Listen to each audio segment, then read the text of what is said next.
Nanti juga kita buang semua, ya, baru kemudian kita cuci.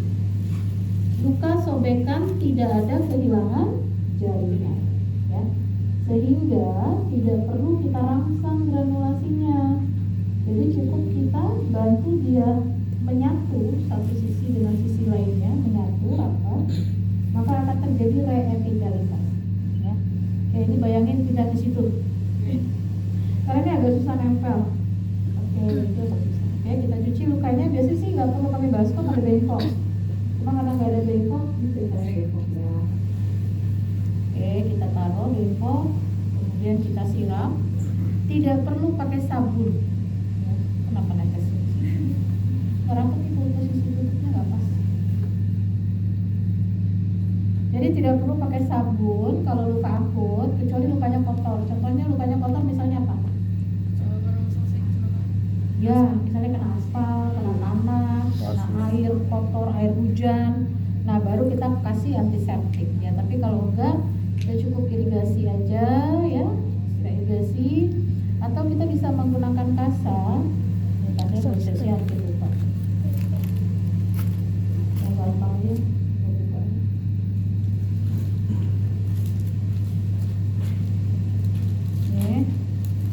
Bisa juga dengan cara ini kita basahin, kemudian kita tap. Oh ya, ngedep luka jangan sering-sering diintip ya. Jadi kalau udah ngedep gini jangan udah belum nggak tuntas ya. Jadi dihitung aja. Tadi misalnya 1 menit gitu ya, 1 sampai 60 atau biasanya sih 30 detik dulu. 30 detik kita tahan 1, 2, 3, 4 sampai 30, kemudian kita buka. Jadi kita perhatikan masih ada rembesan nggak, mancur apa enggak. Kalau mancur berarti apa? Kena arteri. Kalau rembes berarti kemungkinan dia kenanya cuma vena ya. Kalau dia masih ada keluar, kita dep lagi. Dan terus dep juga harus pakai kasa ya. Jadi jangan begini. Kalau kayak gini tuh bleeder, dia nggak ngedep. Ada waktu perawat baru saya dapat pasien tiba-tiba bleeding, pasien perawatan luka, mungkin kayaknya putus pembuluh darahnya ya, bleeding, dia ngedep begini, terus bu kok nggak mau berhenti katanya, ya gimana mau berhenti, dia cuma ngedep begini kan, ya saya ambil kasa yang gede, terus kemudian baru saya dep ya. Jadi kalau misalnya baru kan nggak tahu nih di mana yang berdarah, jadi kan semuanya kita tutup, jadi ambil kasa yang gedean, kita dep semuanya dulu. Ya, sampai kita hitung tadi 30 detik. Kalau udah selesai, kemudian kita lihat rembesnya dari sebelah mana, sini gitu kan. Kalau misalnya dari satu sisi, ya udah fokus di situ aja, kita dep lagi. Sama, hitung lagi 30 detik lagi sampai 60 detik. Kemudian setelah itu kita lihat. Kalau udah nggak ada berdarah sakit ya Pak? Niat aja. Luka sobek. Kalau udah nggak ada berdarah lagi, udah gitu kan. Tapi kalau ada berdarah ya kita dep lagi. Kalau masih berdarah terus setelah 3 kali 4 kali ngedep, berarti kemungkinan kena pembuluh darah yang besar, berarti pembuluh darahnya harus dijahit. Ya berarti kalau kayak gitu, ini biasanya saya nggak macam-macam, saya cuma kasih salep ya sama serum. Jadi saya cuma kasih ini cara ngedepnya ya. Misalnya kita nggak bisa nih melakukan jahit pembuluh darah, ya kan? Kita harus rujuk dong. Nah, gimana caranya supaya selama di perjalanan dia aman ya? Jadi ini biasanya saya kasih salep aja, diratain setelah itu ya, ini kan masih muncul nih, kasih salep. Kemudian saya kasih yang semprot atau yang tetes antiseptiknya. Ini juga dia bisa membantu menghentikan pendarahan ringan ya. Kemudian kita dep. Nah, ini saya kasih kasa gulung untuk penekanan. Kasa gulung Mbak, ada Mbak? Ada yang dia? Kasa gulung kan di tas itu ya? Di tas itu ada. Tas itu Pak Arya. Nanti kasa gulung di rumah proses ini.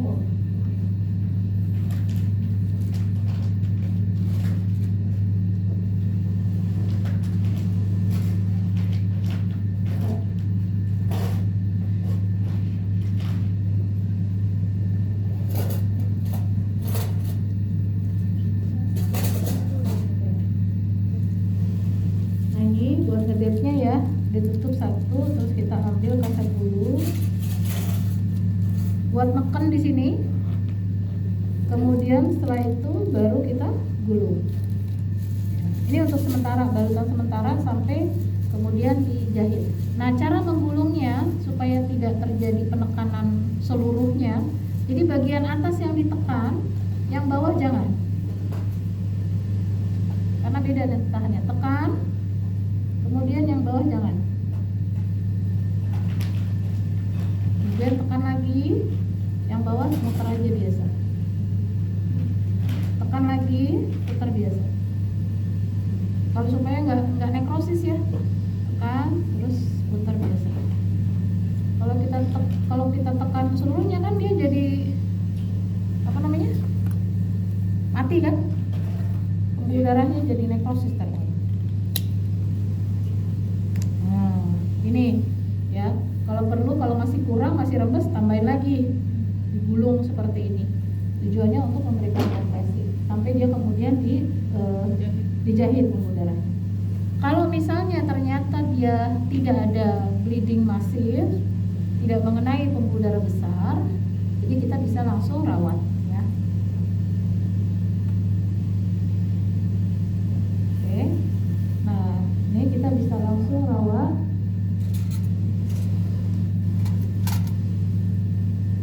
Pak, ini udah saya cuci ya Pak. Saya bersihkan. Ini kenapa jadi bekas spidol ya? Tadi udah ya, udah dikeringin, kita bersihkan kulit sekitarnya. Kemudian ini kita mau tutup dulu lukanya, ya.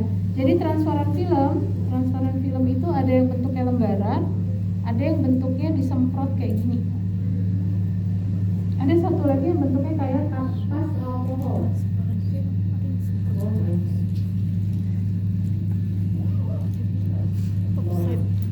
Itu kayak kapas alkohol, tapi dia fungsinya untuk melindungi. Nah ini dia. Jadi dia sama kita sobek ya, kemudian kita olesin searah, kemudian kita kipas-kipas biar dia kering. Itu fungsinya untuk skin protection. Jadi ya. diusap aja Bu? Iya. Kalau yang pakai model swipe ini namanya skin barrier wipe. No sting itu tanpa alkohol. Jadi bentuknya skin barrier wipe. Isinya sama seperti ini sebagai skin protection. Atau modelnya yang disemprot. Kalau yang disemprot ini untuk melindungi kulit ya.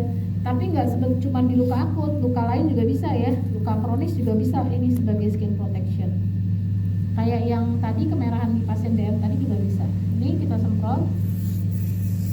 Oke.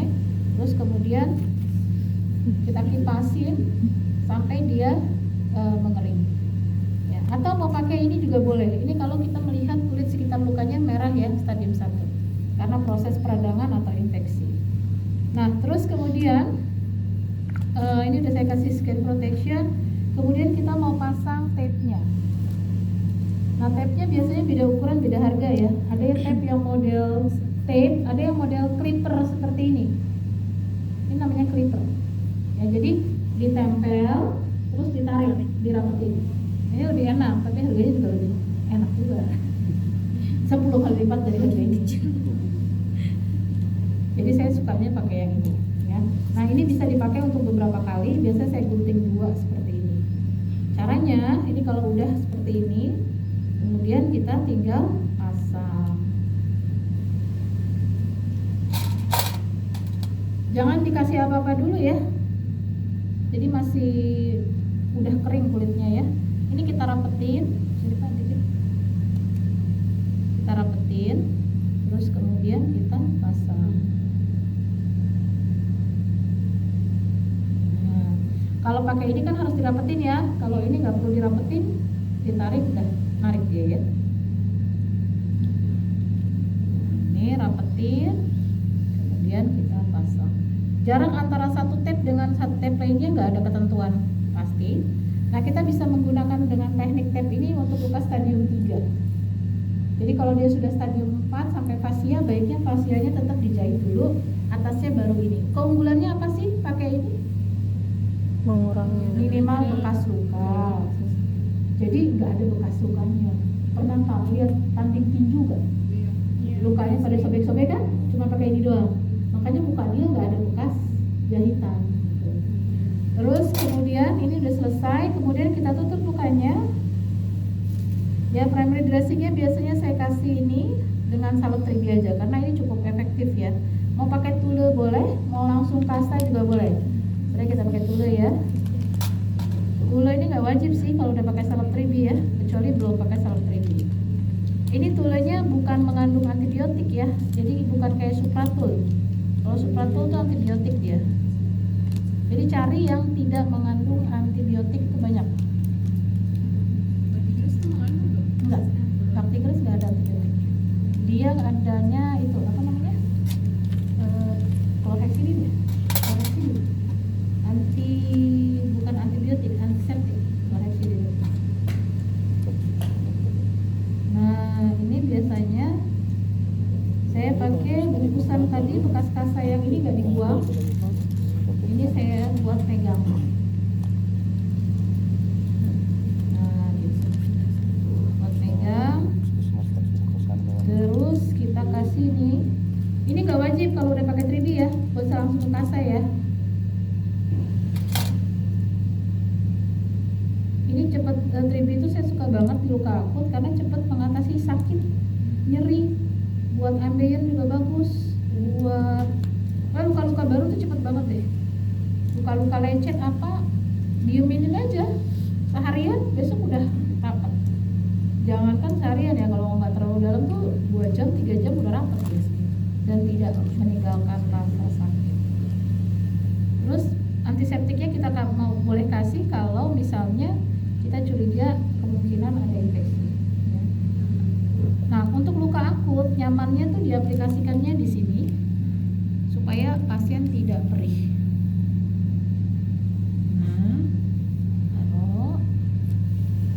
Setelah itu baru kita tutup. Nah, mau pakai ini langsung boleh.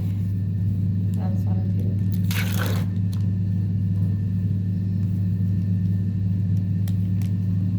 Ini kalau luka akut ukuran segini aman. Kalau luka kronik nggak kuat dia udah bocor ya. Nah, ini kan ini namanya yang di tengah yang ini itu tadi. namanya loaderen, bukan kasa ya. Loaderen. Kalau aderen juga ada yang tidak ada apa namanya? Mana ujungnya? Oh iya. Apa namanya? Yang tidak ada transparan filmnya. Jadi hanya loaderannya saja. Kalau misalnya nggak ada ini Bu? Kalau nggak ada ini ya kasa sama plester juga bisa. Kalau kasa sama plester dong berarti kan semi oklusif. Kalau kasa sama ini berarti oklusif gitu. Kalau kayak gini kan pasien boleh kena air ya, aman ya. Nah, sekarang gimana caranya membuka supaya tidak sakit, kecabut bulunya? Idealnya itu kan harus dicukur dulu. Nah, ini ceritanya nggak sempat dicukur gitu. Kalau saya biasanya saya cukur dulu. Semua pasien yang bahkan di kepala itu saya bikin botak dulu. Baru kemudian kita itu caranya kita bisa cari di sini ujung ya. Kemudian kita nempelkan udah, terus kita tahan, lalu kemudian kita melarin. Maju jarinya, terus kita melarin. Maju lagi. Sakit nggak Pak? Nggak sakit dan bulunya nggak ketarik. Iya. Selama ini salah. Iya. Sudah kembali ke jalan yang benar. Langsung. Iya. Selama ini ternyata pekerjaannya adalah menyiksa pasien. Nah, ya. Langsung buka supaya satu kali sakit. Itu sudah satu kali saya tahan. Kamu minta maaf mulu. Maaf Bu.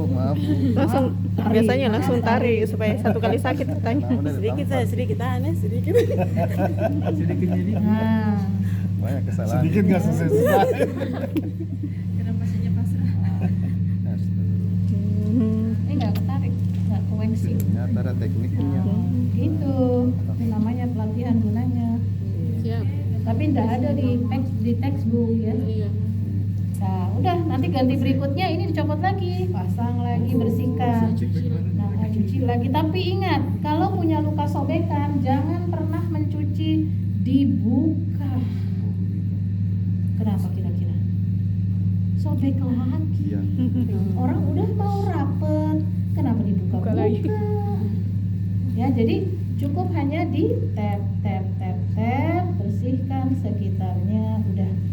Jangan dibuka-buka, robek lagi gitu.